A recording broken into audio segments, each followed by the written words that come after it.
Bueno, vamos a tener como invitado hoy a un hombre con un larguísimo currículum y muy importante currículum. Le voy a leer algo de él.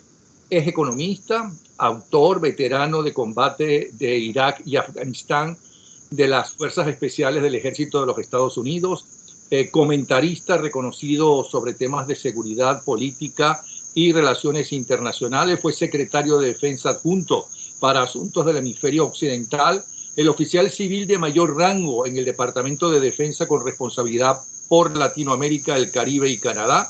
Es miembro del senior. Hay como unos grillitos que estoy escuchando. Déjame bajar acá. Bueno, lo cierto es que entre otras múltiples medallas que ha recibido, es la de los Estados Unidos de América por servicio público distinguido, y baste con leerles el principio de por qué le dan esa medalla. El liderazgo del señor Pardo Maurer fue decisivo para obtener las autoridades extendidas que permitieron que los Estados Unidos apoyaran a Colombia en su lucha contra la insurgencia más antigua de Latinoamérica. Después de los ataques del 11 de septiembre del 2001, ayudó a sentar las bases de una nueva relación de defensa con México y Canadá por medio del establecimiento del Comando Norte de los Estados Unidos, impulsando las relaciones de seguridad entre los Estados Unidos y México a un ápice histórico. Esto es solamente el principio de por qué le dan la más alta medalla, el más alto honor en los Estados Unidos, y es un honor tenerlo. Para escuchar, que quisiéramos saber,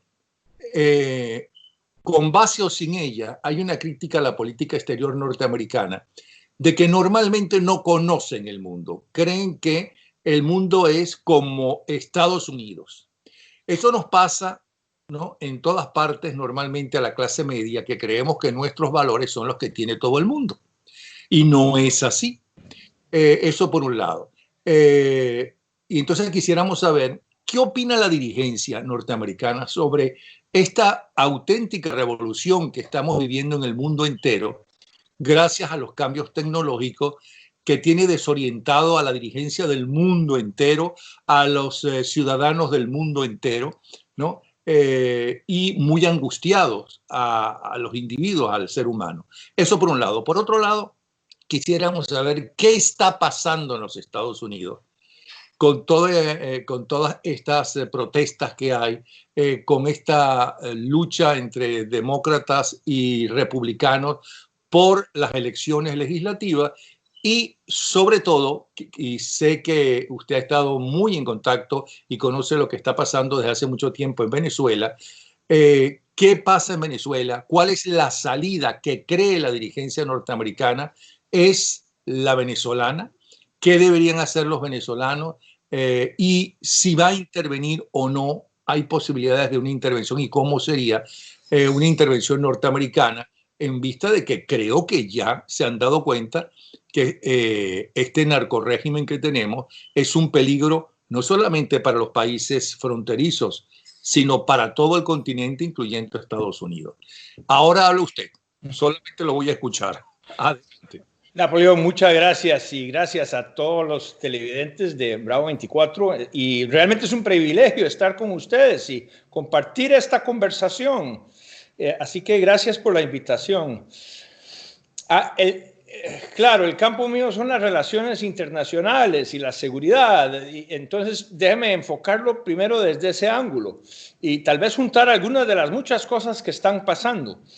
Obviamente el mundo está viendo atónitos el desorden, el caos que se está dando en los Estados Unidos, con gran preocupación la confusión que se ha desatado con respecto al uso de las Fuerzas Armadas en la cuestión de cómo mantener el orden en medio de motines que son de saqueadores y cosas así, pero al mismo tiempo una enorme presentación de una manifestación pública deseosa de cambio, una manifestación pacífica. El mundo está viendo esto. Y como usted dice, sí, Estados Unidos ya lleva bastante tiempo en una fase de ensimismamiento, de viendo hacia adentro, y pierde pierde perspectiva sobre lo que está pasando en el mundo. Para mí una de las cosas más preocupantes es cuando uno viaja y después vuelve a los Estados Unidos, ve en los canales noticieros de Estados Unidos, sea CNN o sea Fox o lo que sea, es Trump, Trump, Trump, Trump, Trump, Trump, Trump, todo el tiempo. Y mientras tanto hay muchas cosas pasando en el mundo. Yo no puedo hablar por nadie en el gobierno, porque no estoy en el gobierno, pero yo creo que esa misma falta de perspectiva está haciendo que perdamos el sentido de dónde estamos ubicados, hasta la misma orientación. Y le voy a dar nada más un ejemplo y me detengo, que es la semana pasada el secretario de Estado, Pompeo, da un discurso en el cual condena a China por la represión de manifestantes legítimos en Hong Kong.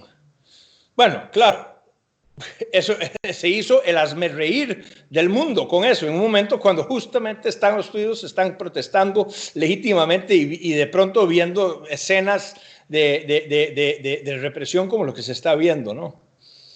Ahora, también es verdad que usted no está en la actual administración, pero el Partido Republicano, para un gobierno de ellos, el de Bush, usted sirvió, sí. Es el mismo partido, sí. Aunque ya Trump en las elecciones decía que estaba en contra de todos los partidos.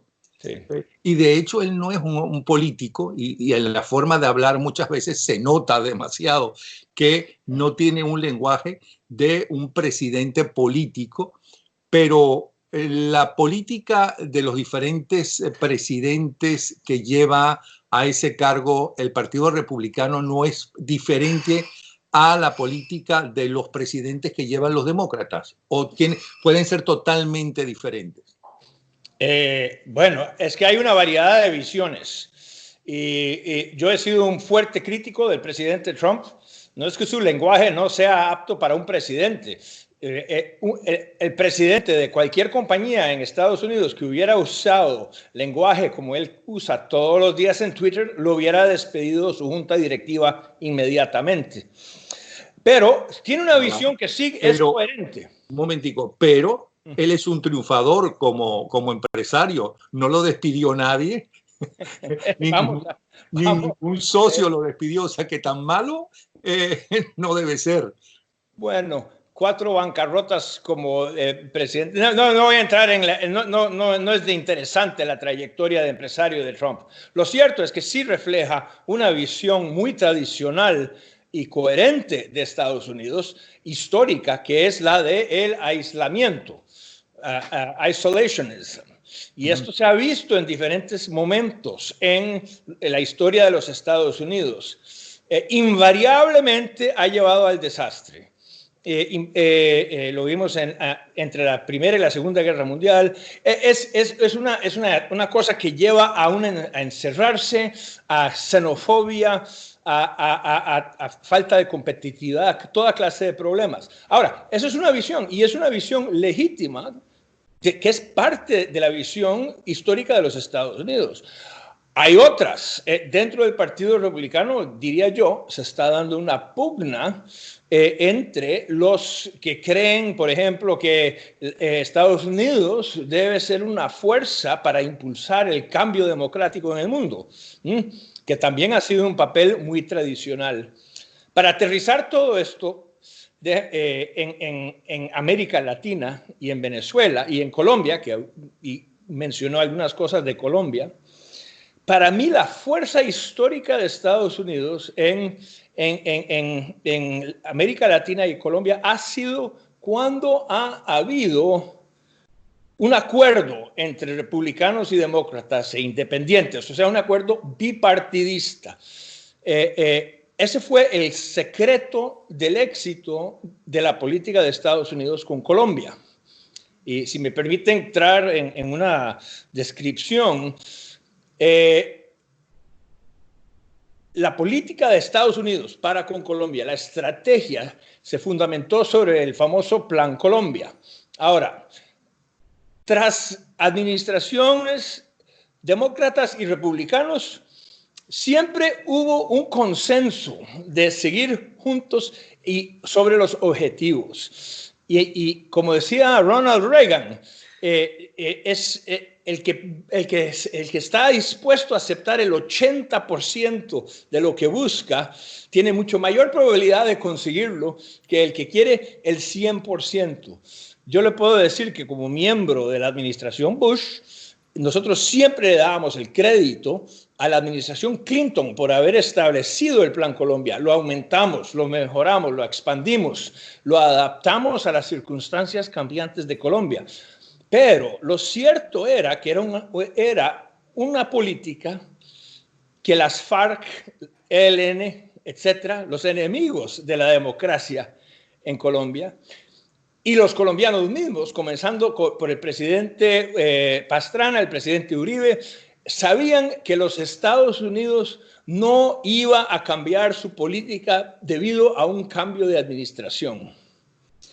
Ese bipartidismo, aunque sea por objetivos más modestos, es para mí el arma más importante de la política externa de Estados Unidos.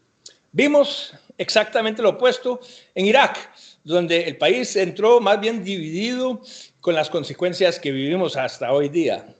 Entonces, esa es una lección importante para entender la política de Estados Unidos. Con Venezuela, yo creo que hay un consenso en el diagnóstico.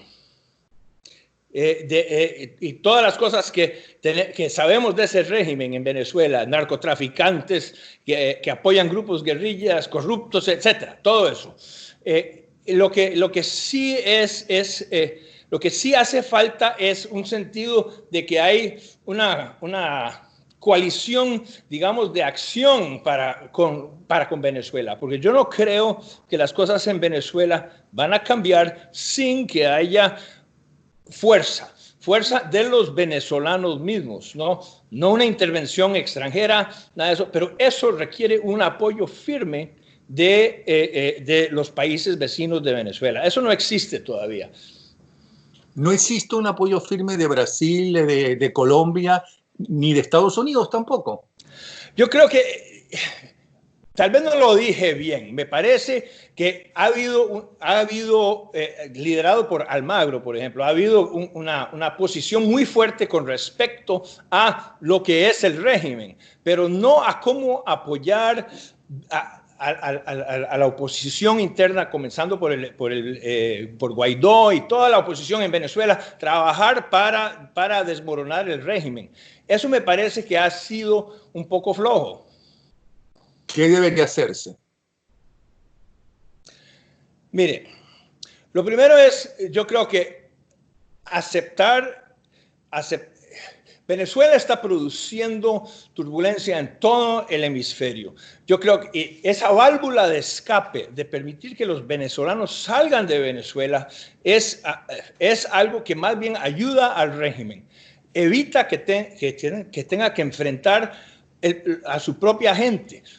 Sencillamente deja que se vayan. Eso me parece es un error. Yo sé que es algo que se puede discutir y tal vez hasta a algunos de los países les conviene recibir personas de Venezuela, pero eso me parece que es un error.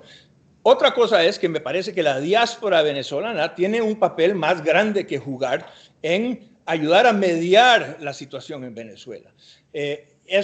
Yo no me atrevo a dar instrucciones ni siquiera sugerencias de cómo deben hacerlo. Lo que sí sé es que eso le corresponde a los venezolanos.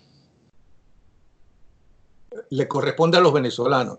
Ok, pero si usted estuviera en Venezuela y fuera venezolano, ¿qué haría y por qué lucharía? ¿Y cómo lucharía para salir de la narcodictadura?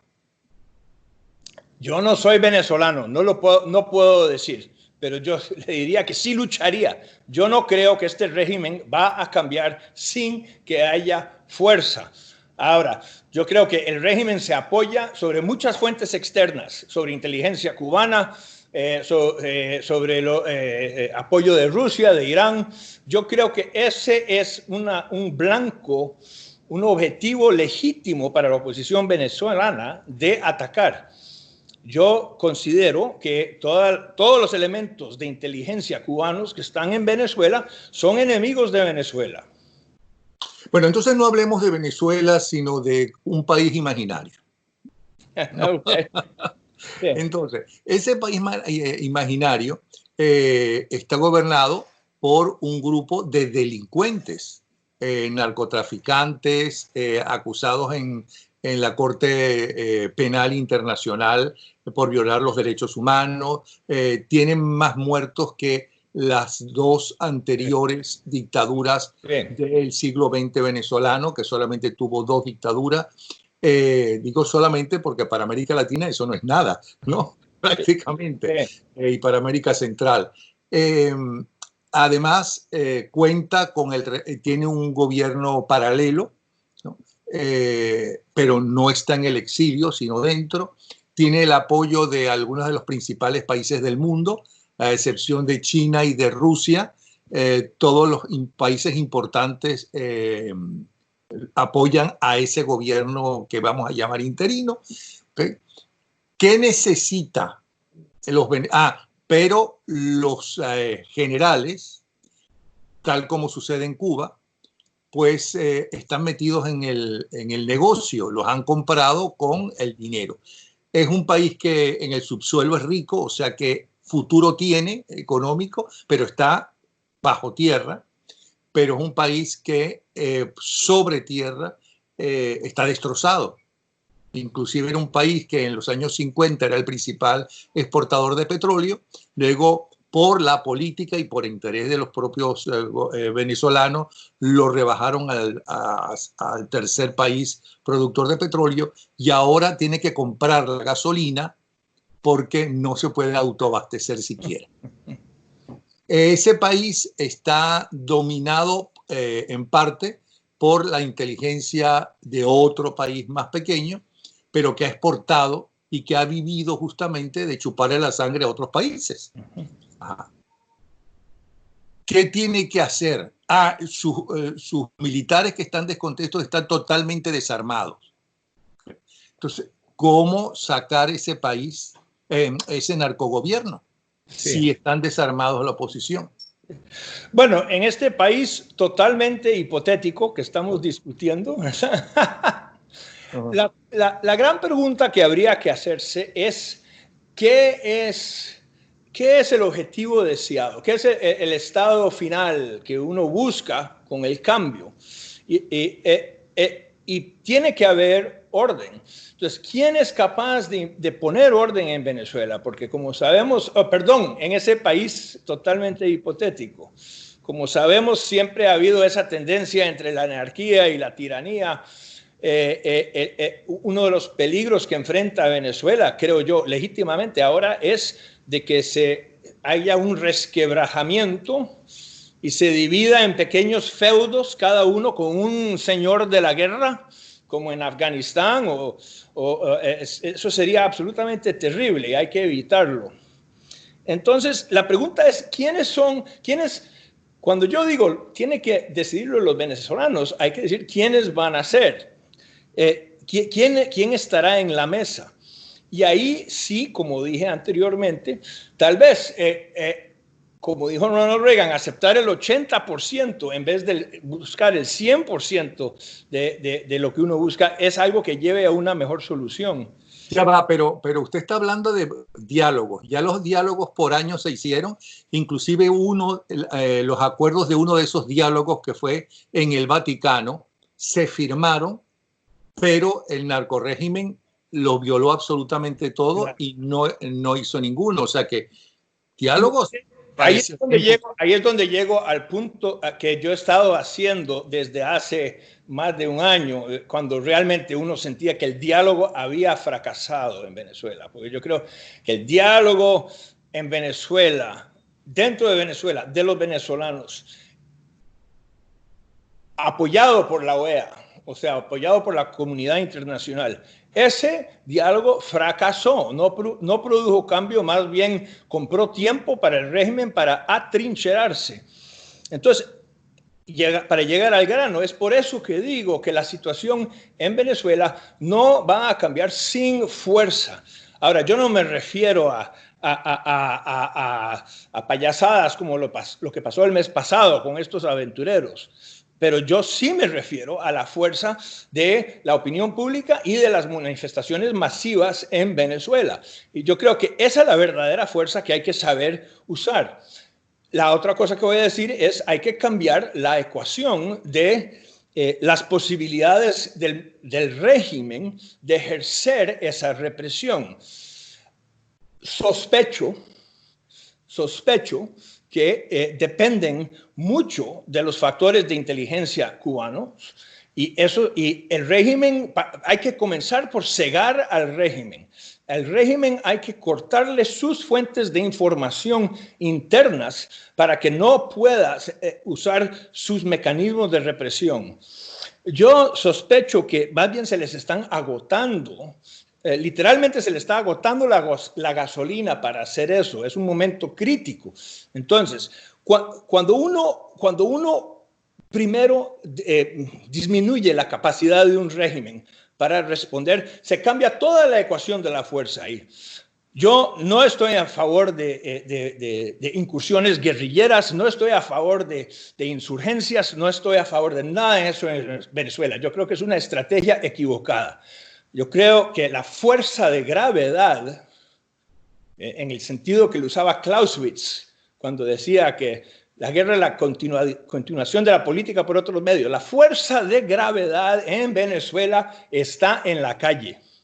No está en la mesa de diálogo de la OEA, no está en las conversaciones de la ONU, está en la calle. Esos son los venezolanos que realmente sí creo tienen la oportunidad de cambiar el país. Pero quiero decir una cosa, creo que hay muy pocos países que hayan estado tanto en la calle durante tantos años y tantas veces, desde aquella famosa manifestación a poco tiempo, un par de años creo, si mal no recuerdo, de la llegada de Chávez Frías al poder, con mis hijos no te metas.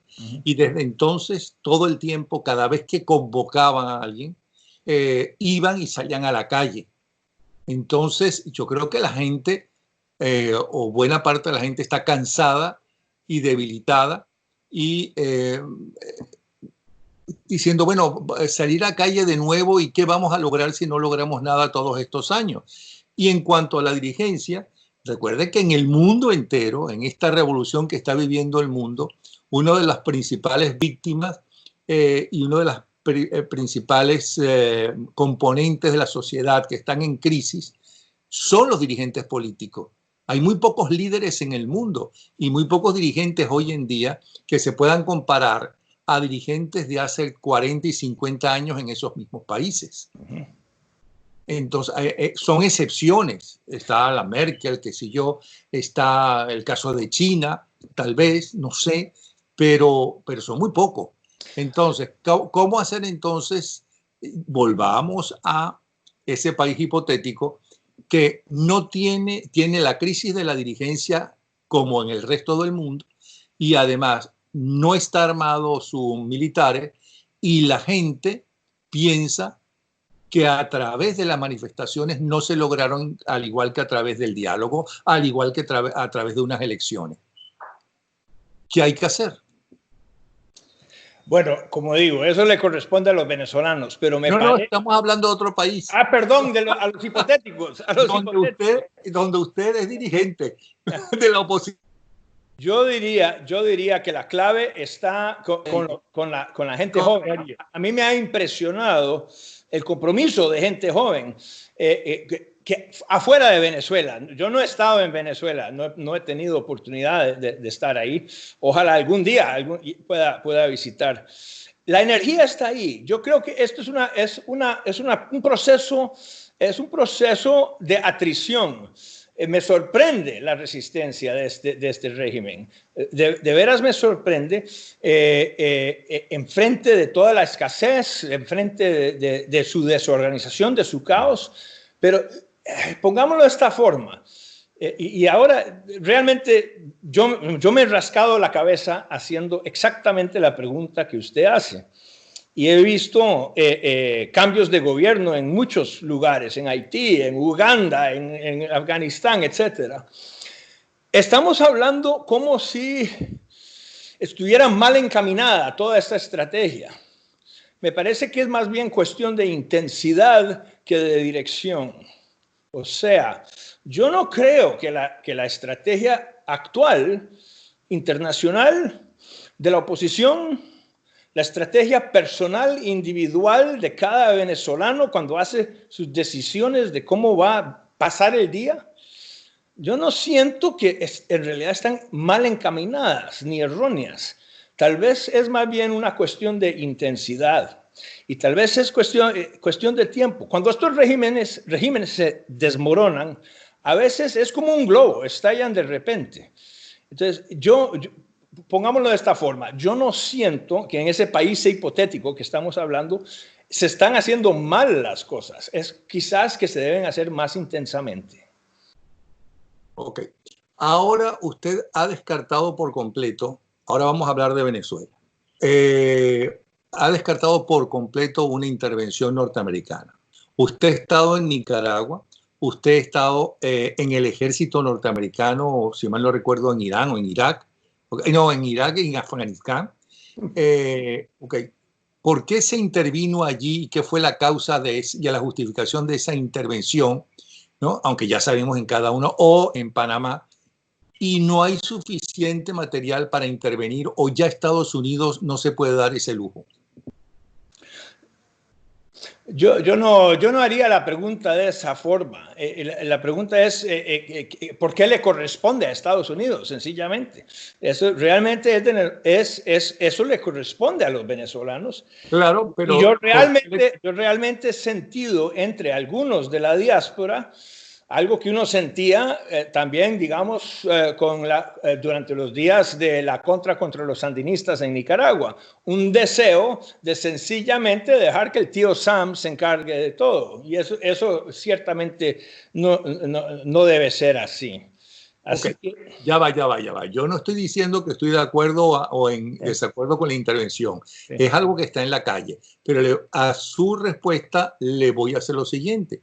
¿Por qué le correspondió a Estados Unidos intervenir en Panamá, en Afganistán, en Vietnam? Y en el caso de Afganistán y Vietnam, heredando el problema y retomando el problema que le correspondía a otras naciones. En el caso de Vietnam, el muerto se lo echaron los franceses a ustedes. En el caso de Afganistán, Rusia, ¿no? Que no pudo con el Ejército de Liberación o como quieran llamarlo. ¿Y por qué no le corresponde a Venezuela? Bueno, ¿y por qué no le corresponde? Todos son casos totalmente diferentes, pero unidos por un solo tema, que es cuál debe ser el papel de los Estados Unidos en el mundo. Uh-huh. Y los americanos han hecho muy claro, históricamente y especialmente en el momento actual, que no van a ser los policías del mundo. No lo quieren, no quieren. En Irak, la última vez que, digamos, se puede decir que se encargaron de esa misión, pues no les ha salido como quisieron. Entonces, no quieren ser el policía del mundo. La cuestión es cuál debe ser el papel de Estados Unidos. Y ahí un rol de apoyo a las fuerzas democráticas es en todo el mundo.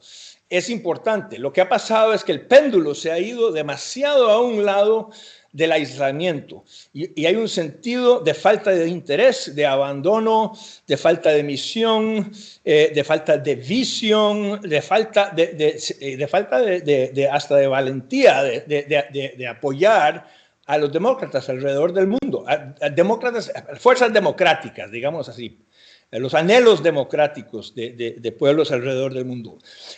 Esa era una misión histórica de los Estados Unidos, como hablamos. En el caso de Afganistán, que tengo que tocarlo, ahí sí era algo diferente. El ataque de Al-Qaeda contra Estados Unidos pues fue organizado en Afganistán. Entonces ahí sí fue una reacción. Los Estados Unidos había más bien abandonado a Afganistán, un país donde había estado muy involucrado en los años 60 con programas de desarrollo, con comercio, con cosas así, pero se fue. Y ahí vimos el resultado. Así que el aislamiento tampoco sirve. O sea que usted siente que, o cree, o está seguro de que todo este bloqueo económico que está haciendo el actual gobierno que preside Trump se queda ahí, que no va a haber una intervención armada por mucho que digan que todas las opciones están encima de la mesa y ese tipo de cosas. Yo jamás en ningún que momento... creen que el papel que nos... Yo jamás en ningún momento tomé en serio la idea de que en esta administración, e inclusive cualquier otra, hubo un deseo, interés y siquiera un plan de intervención militar en Venezuela. O sea, eso se puede descartar. Ahora que sí se están dando acciones interesantes, como esta operación marítima contra narcóticos en el Caribe, ahí me parece que en ese caso específico de la misión, una gran misión que está pasando ahora, es una misión grande que está pasando ahora, ahí sí existe también un trasfondo histórico, que es que esa retirada de Estados Unidos, esa falta de interés, ese ensimismamiento, produjo una especie de vacío en el Caribe sobre todo. Y de pronto vemos a China, a Irán, a Venezuela, a Cuba, a Rusia. Ahí, entonces, el mensaje de esa misión grande con los barcos, con los ejercicios militares, ese, aunque se dice que está enfocado hacia Venezuela, yo creo que esa misión está enfocada más bien hacia los actores externos como China y Rusia. ¿Y en qué afecta eso a los Estados Unidos que se dice que consideran a América Latina, excepto algunos momentos, como es el caso del gobierno de John Fitzgerald Kennedy, con la Alianza para el Progreso, consideran que todo lo que está al sur del Río Grande es su trastienda y tienen menos interés que los países europeos, que son países que han progresado más, que económicamente son mucho más importantes? Para mí, esa es una de las cosas más extrañas del momento, de los tiempos en que vivimos. Jamás en la historia han habido tantos ciudadanos americanos con lazos hasta de sangre, de familiares, de afecto, con esa región. Más ciudadanos americanos, o sea, de Estados Unidos, de ascendencia mexicana, colombiana, dominicana, lo que sea, más involucramiento. O sea, al mismo tiempo que uno siente que hay mayor conexión, uno siente que del lado político y sobre todo en esta administración, se están cortando esos lazos. A mí me gusta dar una estadística muy interesante de cómo están relacionados, cómo Estados Unidos se relaciona con sus vecinos. Y es que durante la guerra en Irak,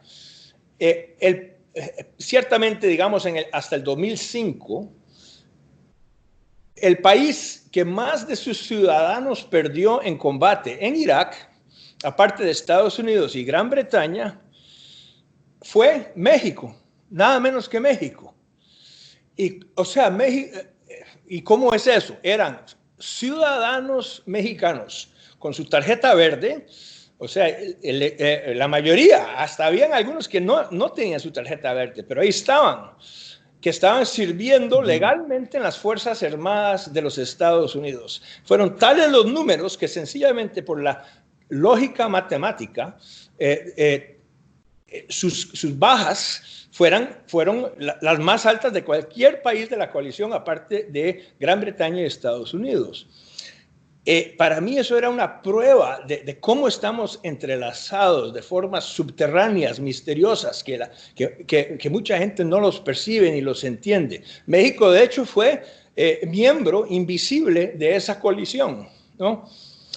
Para mí nuestra región, y ya voy a hablar del Caribe, de Venezuela, de Latinoamérica, Centroamérica, Estados Unidos, para mí lo que está pasando es que tristemente estamos perdiendo una ocasión histórica. Y esto no es una crítica ni de Trump, ni de Obama, ni de nadie, es una observación. Para mí, esta región que acabo de describir, que abarca el Caribe, Centroamérica, México, Estados Unidos, Canadá, eso es una región de 650 millones de personas. 650 millones de personas que están unidas, como mencioné ahora, por lazos culturales, afinidades por religión inclusive, las grandes poblaciones que son de la misma cepa de fe, pongámoslo así, unidos por tratados comerciales, unidos por toda clase de cosas, hasta unidos por sus desacuerdos históricos que en gran medida han sabido superarlos.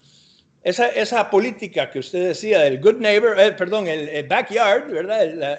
El traspatio, eso ya nadie de ninguna seriedad en los círculos de gobierno de Estados Unidos cree en eso, de ninguna forma.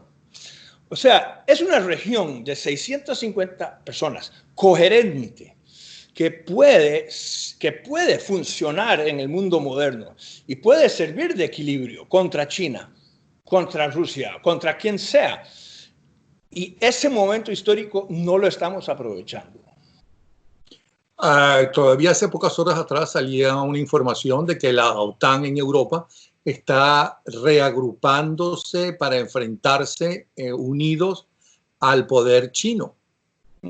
Sí. Bueno, le voy a dar una anécdota interesante. En un momento me tocó a mí, me encargaron en la administración de Bush de, por favor, tratar de esbozar lo que sería una estrategia para el hemisferio occidental, para los Estados Unidos, nuestro hemisferio. Y me fui a hablar con uno de los sabios del Pentágono, un señor que se llama Andy Marshall. Él había trabajado para todos los secretarios de defensa desde que se estableció ese cargo en el departamento. Acaba de morir a los 100 años.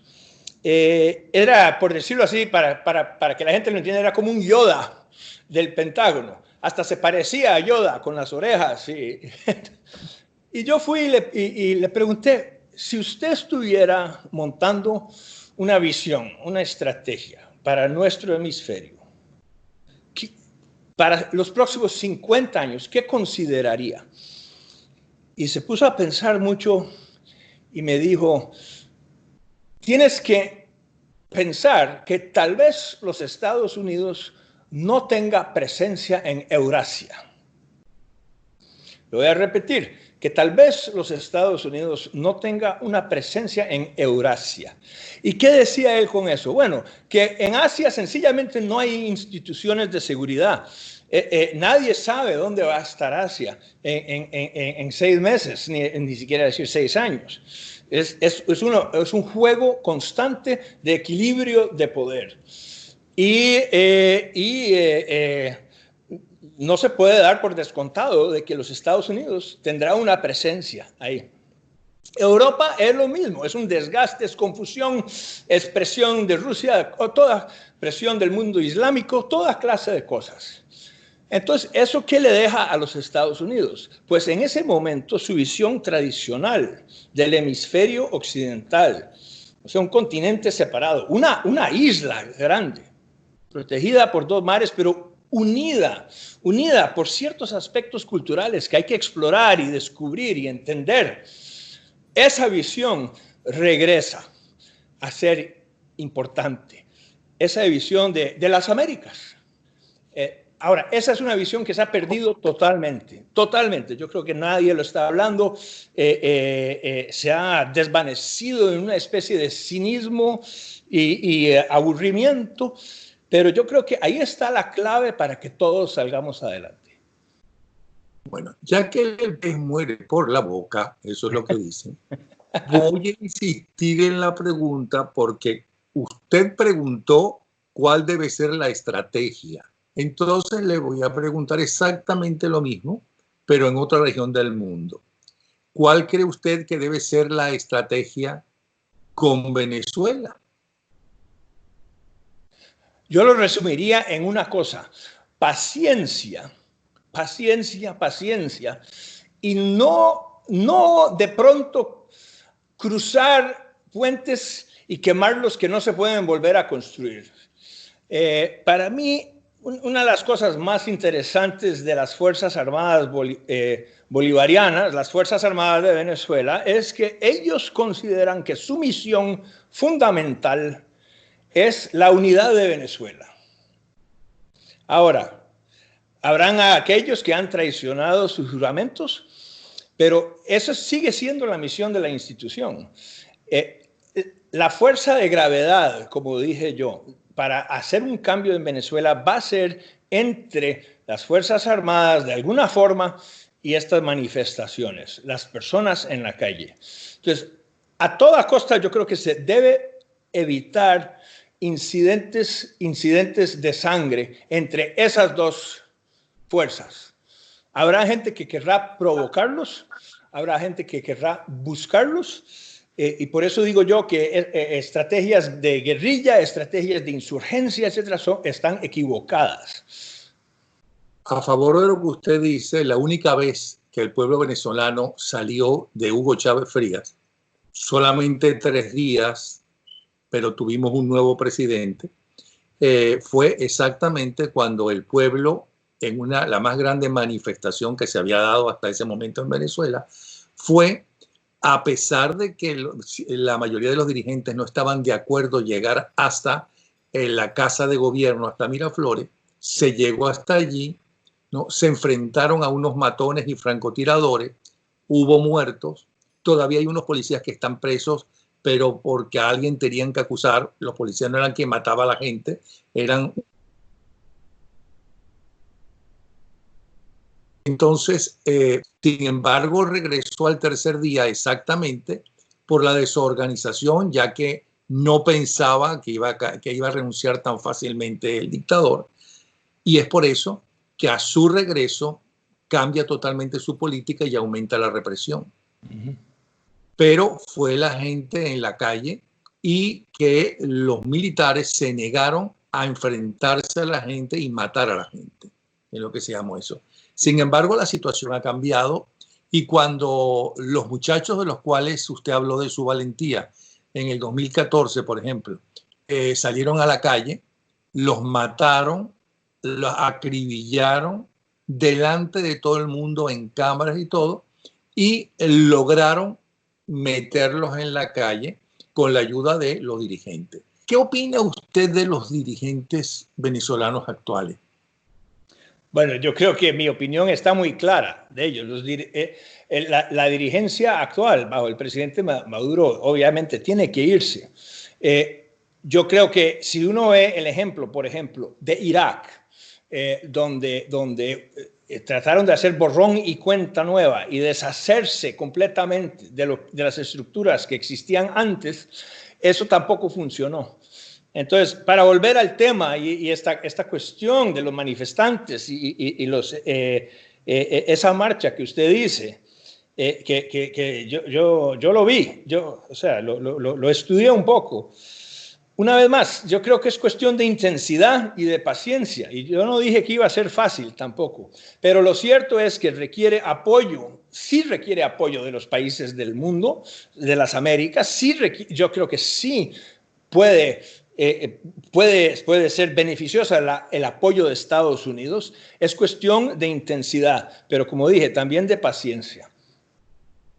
¿Quién debe decir, hubo un problema de técnico ahí y no se escuchó, no se entendió quién es el que debe de irse?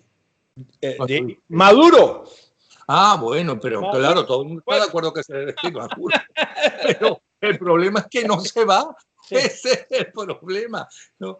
Ahora, Maduro, el gobierno venezolano en este momento, el régimen, ¿es algo peligroso o dañino para la estabilidad norteamericana? Pues es una pregunta interesante y yo diría que es un peligro para la seguridad de toda la región y por muchísimos factores. Aparte de estar sirviendo como base para fuerzas externas como Irán, como Rusia, como China, esta turbulencia de los exiliados y de refugiados y de gente que está saliendo como pueda dar de Venezuela en un momento de pandemia, obviamente es un riesgo para todos los países. Entonces, yo siempre he sido bastante claro en mi opinión sobre cuándo se amerita intervenir en Venezuela de cualquier forma. Y es en el momento que Venezuela se convierte en peligro para los demás países. Por ejemplo, cuando bajo Chávez Venezuela estaba apoyando campamentos armados contra Colombia, ahí yo sentí que Colombia tenía toda la razón de intervenir y bombardear esos campamentos en Venezuela. Venezuela se había hecho una amenaza directa a Colombia. Entonces, ahora, la amenaza de Venezuela ahora es una amenaza más bien insidiosa de propagar todas las patologías, de hecho hasta las patologías médicas del virus. Entonces sí, Venezuela es una amenaza, pero le voy a decir, Napoleón, realmente para mí eso no es la forma correcta de entender la cosa. Hay que ver lo que podría ser Venezuela, no enfocarse sobre todas las cosas malas que es actualmente. Hay que ver el potencial que realmente tiene ese país. Yo creo esa visión positiva. Un país de riqueza enorme, un país que tiene gente habilísima, un país que ya realmente está hastiada de estar en esta situación. Entonces, hay que visualizar la salida.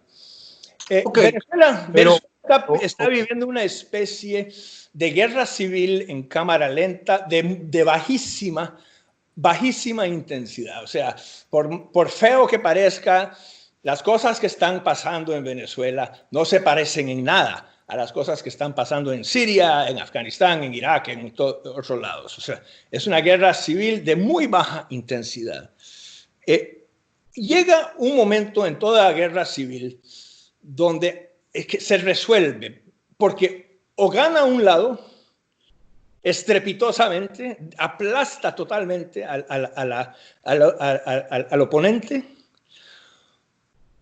o sencillamente se cansan y se dan cuenta de que no hay solución y ahí sí tienen que llegar a un diálogo sincero. Eso yo creo que lo vimos en El Salvador, en Centroamérica, lo hemos visto en otros lados. Entonces yo creo que hay que mantener ese potencial en Venezuela de una salida compuesta, ¿no?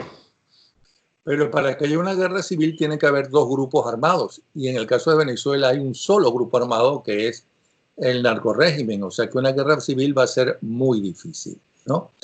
Pero usted está diciendo que sí empieza a ser un problema para Estados Unidos la situación de Venezuela, aparte de que todos conocemos la riqueza que tiene el país, o sea, el potencial y el futuro que pueden utilizar como se hizo con Europa, que el plan Marshall fue un préstamo, ¿no? Y que las empresas norteamericanas, no el Estado norteamericano, porque hay mucha gente que no entiende que las empresas estadounidenses no tienen nada que ver con el gobierno de turno ni con el Estado, sino que son empresas independientes. ¿Okay? Y que a veces inclusive no están de acuerdo con el presidente o con la forma como el Estado está llevando su política, ¿no? Y hay presidentes que hasta no se meten en eso, otros sí. Pero bueno, no quiero incentivar su lengua porque ya veo que no le cae muy bien. Pero bueno. Entonces, pero uno está viendo ahora, y no sé hasta qué punto es cierto o una exageración, que en estas manifestaciones de las cuales no hemos hablado y que nos queda por hablar, que se están viendo en Estados Unidos, hay agentes también, no solamente cubanos, sino venezolanos. Y que esas manifestaciones que ahora se están dando en todo el mundo, inclusive en países donde el racismo es mayor que el de Estados Unidos, ¿okay?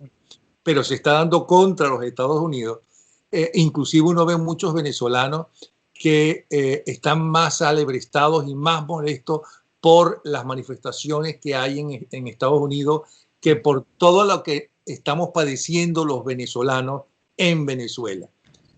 ¿Hasta qué punto es verdad que parte de esas manifestaciones están incentivadas. Yo creo que la gente tiene derecho a protestar y que el policía que mató junto con sus compañeros que lo vieron, eso es un asesinato, y que los blancos y de todos los colores tienen razón de protestar porque es la vida de la gente. Creo que es un error gravísimo organizar a las policías, que por cierto en Nueva Zelanda lo están reorganizando en varios países, ¿no? Por la violencia de cada una de la policía de esas naciones, pero eso de que le digan a los policías, ¿no? Si está en peligro tu vida, ¿no? Mátalo, no lo hieras, porque si no lo hieres, tienes entonces que pasar por un juicio y entonces pagar la clínica y todo ese tipo de cosas. Me parece horrible, horrible. Pero ¿hasta qué punto buena parte de esos saqueos nada tienen que ver con la mayoría de la gente que está protestando, sino un incentivo de la izquierda o extrema izquierda mundial y norteamericana, con el apoyo y el dinero además de, entre otros, Venezuela? Sí, una pregunta muy interesante. La realidad, Napoleón, es que no te puedo dar respuesta sobre el papel ni de Venezuela ni de venezolanos porque no estoy enterado de nada. Así que no es que estoy diciendo que no está ahí, pero no estoy enterado. O sea que no ve la Fox, usted ve CNN. Yo no veo ninguna, yo solo veo Bravo, 24 Bravo. Yo estuve todos los días en el centro de Washington, justo ahí a una cuadra o enfrente de la misma Casa Blanca, presenciando todo esto. Le voy a decir, el carácter de esas manifestaciones es totalmente pacífico.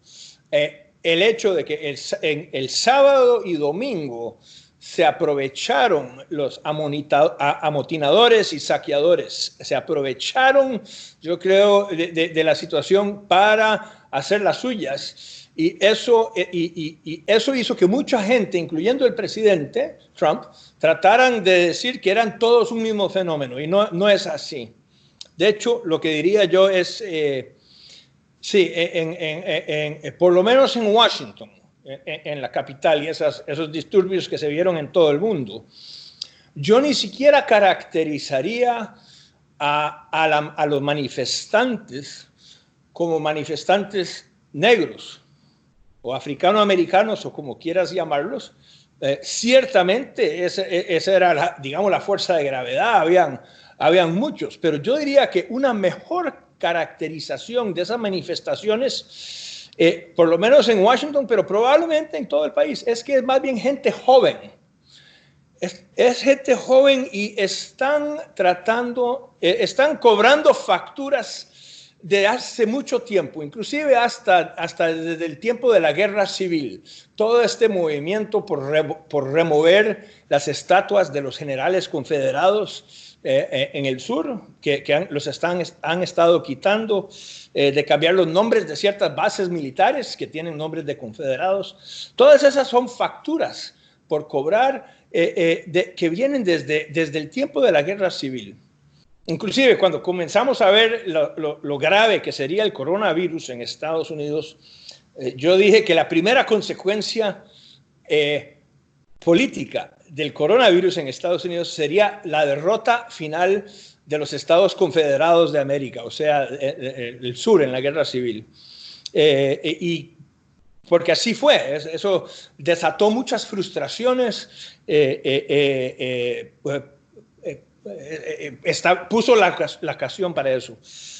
Así que es muy peligroso tratar de juntar la idea de que Antifa, los amotinadores, los saqueadores y los manifestantes son la misma cosa. No lo son para nada. Y tratar de hacerlo es no entender la situación. Fue eso precisamente que llevó al presidente a tratar de enviar las Fuerzas Armadas a esa plaza, Lafayette Square, enfrente de la Casa Blanca, erróneamente, algo que se le plantearon su secretario de Defensa y el Estado Mayor Conjunto. 4 secretarios de defensa, 2 republicanos, 2 demócratas, su ex secretario de defensa, el general Mattis, su actual secretario de defensa, se le plantearon al presidente en esto. Y asimismo 4 jefes del Estado Mayor Conjunto.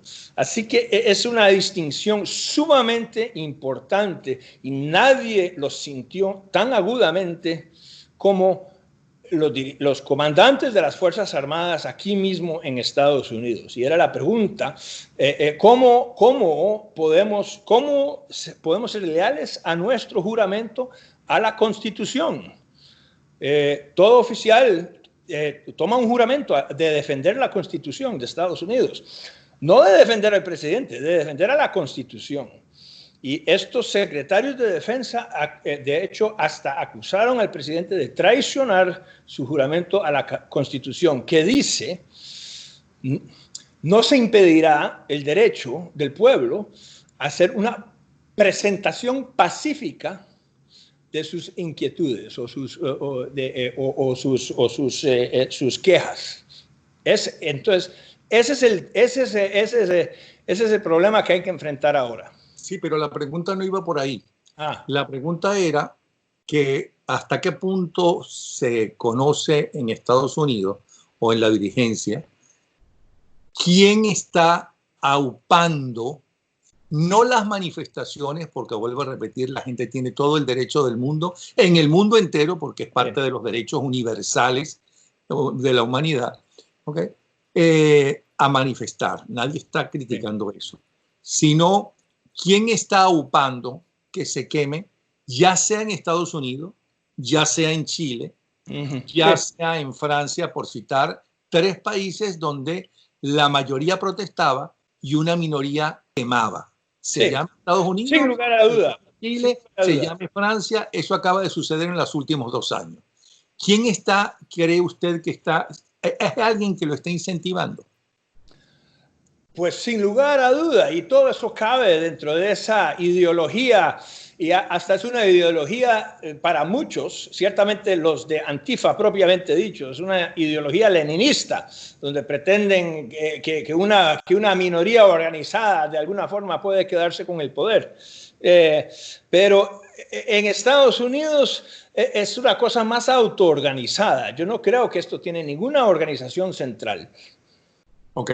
Por último, está de moda nuevamente, porque cada tanto tiempo se pone de moda, un supuesto poder mundial, que hay quien lo llama Q, que es quien decide todo. Decide si va a ganar Trump y va a perder Hillary, aunque Hillary ganó en votos, ¿okay?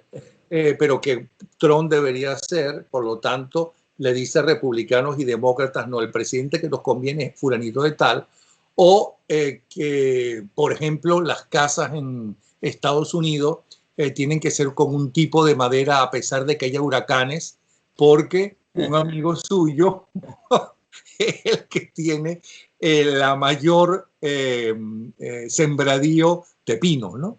Que hay que sacar hay que tumbar a tal gobierno y poner otro. ¿Hasta qué punto es parte de una fantasía o es verdad? Porque yo recuerdo que en los años 60, ¿no? Eso también se puso de moda.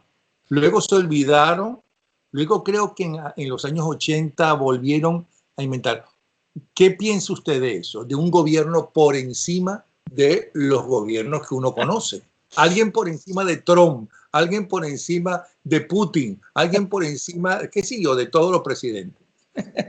Me recuerda a lo que decía un compañero mío de colegio, que era, la anarquía es mejor que la total falta de gobierno. Bueno, pero me está evadiendo la respuesta. Sí. Pues ahí eso es. No, eso es una fantasía, obviamente. Pero volviendo o sea, la idea de que alguien maneja todo eso. Si alguien lo está manejando serán los extraterrestres, pero ojalá que nos inviten, ¿verdad?